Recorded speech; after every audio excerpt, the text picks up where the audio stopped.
Thanks for joining us on the news this hour. I am Nifemi Ogutoye. 12 persons have died due to cholera outbreak in Yola South local government area of Adamawa State. According to the State Commissioner for Health, Felix Tangwami, 30 out of the 38 samples tested at the National Reference Laboratory in Abuja have also returned positive. Senior reporter Olabi Adenosi has more. It's now clear that Adamawa State is battling with cholera outbreak and not acute watery diarrhea, as earlier claimed by the authority. The State Commissioner for Health says 308 persons have been admitted, with 244 successfully treated and discharged. We send 50 samples, 58 samples were cultured, 50 were sent to the National Reference Laboratory, and 30 returned positive with Vibrio cholerae, the causative organism for malaria. So that is to say that we have confirmed from PCR in the National Reference Laboratory controlled by NCDC. Mr. Tangwami urges residents to be cautious of their movements, interactions, personal hygiene, and water sources. He calls for calm and cooperation with health workers who are sensitizing and providing professional advice on how to prevent the spread of the disease.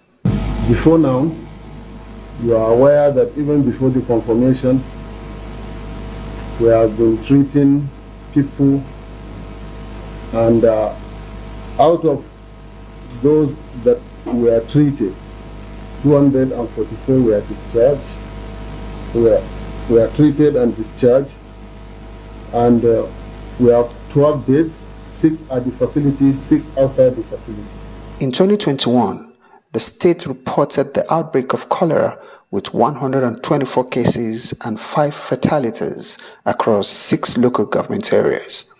The state government is saying that it is ready to contain this latest outbreak, reassuring that all necessary measures will be taken to prevent further spread of the disease.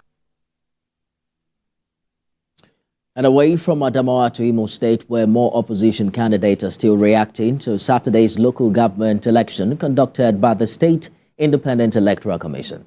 The latest is from the People's Democratic Party chairmanship candidate for Keduru local government area, Nnamdi Hilma. He said the election did not hold in the entire local council area. Mr. Hilma expressed concern over the inability of the State Independent Electoral Commission to conduct a fair election. Something as simple local government election cannot be conducted by the state. It really underscores the request for state policing. I'm just shocked that election cannot be conducted, and we are hearing that results are being released. So this is the height of it all, which means any governor can sit at anywhere and write names and election has been conducted. It further demeans our political process. It further reduces our political process to nothing. It further increases what we call state capture by people who do not care about the democratic process of this nation.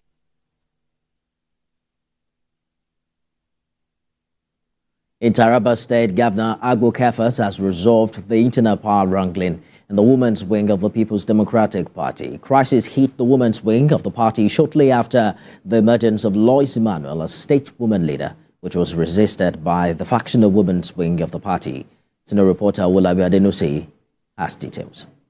Fallout of the recent state congress of the ruling People's Democratic Party in Taraba State led to the polarization of the women's wing of the party into 2 camps. But the timely intervention of the party leader, Governor Agbo Kefas, has put an end to the power wrangling. Mr. Kefas tasked the 2 warring factions to work for the interest of the party. PDP is one, our women, they are one as from today. So I want to seize this opportunity to extend the message of my principal, the leader of the party, the executive governor of Taraba State. He is a master of peace. and he advised and he directed me that he don't want any faction within the women of this party. The newly elected PDP women leader, Lois Emmanuel, thanked Governor Kefas for amicably resolving the rift between the two groups. She promised to carry along all women in the PDP in Taraba State. I want to appreciate my women, the women of integrity, the women of honor, the women that carry grace. I say thank you, and I say thank you once again. I'm Honorable Lois Emmanuel. I've come with a right heart, with a voice to work with every woman in Taraba State. Both rich and the poor, both the small and the big, they are all my women. On her part, the leader of the splinter group and other speakers at the reconciliation meeting promised to end the political rift. A development that has just happened now.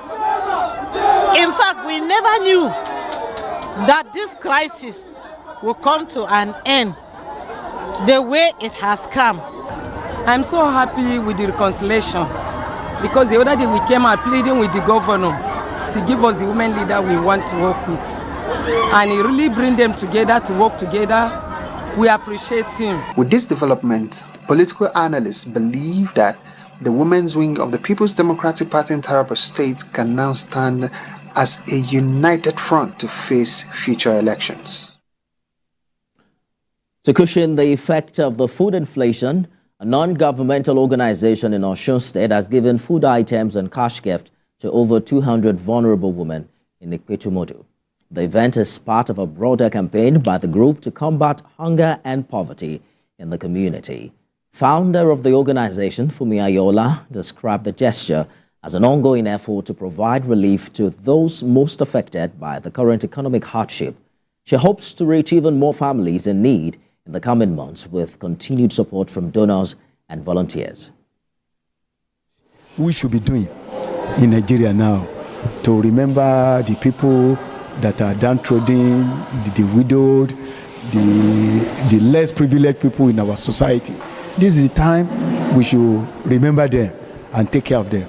That is exactly what we have done here today. The government should please make things life more abundant for us, worth living for us. They are finding it very difficult, especially in the local environment like ours. People are not finding it easy at all. Advice for the government is to help us to reduce the price of foods, everything, and the price of the fuel. The fuel is the major thing that causes this problem. In Ondo State, operatives of the Amotekun Corps have paraded 27 suspects for various offenses allegedly committed within 3 weeks. The suspects were arrested at various locations in the state. Parading them before journalists in Akure, the state commander of Amotekun, Adetunji Adeleye, said some of the suspects were charged to court. Neji and Imole, they only steal where you park your bikes. They steal the motorbikes. We have Usman, Shehu, Ojo, Temidayo, and Pelemo. 4 of them were the people that had been joining their colleagues in kidnapping activities around the Takumo Akoko. We have the 4 of them here, and we have one, Akerele Ibrahim. This is also a criminal that has been under tracking for some time. But this time around, he went and threatened to kill somebody, having destroyed his farmland. That's the update this hour. You can get more on our website, tvcnews.tv. Follow us on Facebook, Instagram, and X at TVC News NG. And remember, we're streaming live on YouTube at TVC News.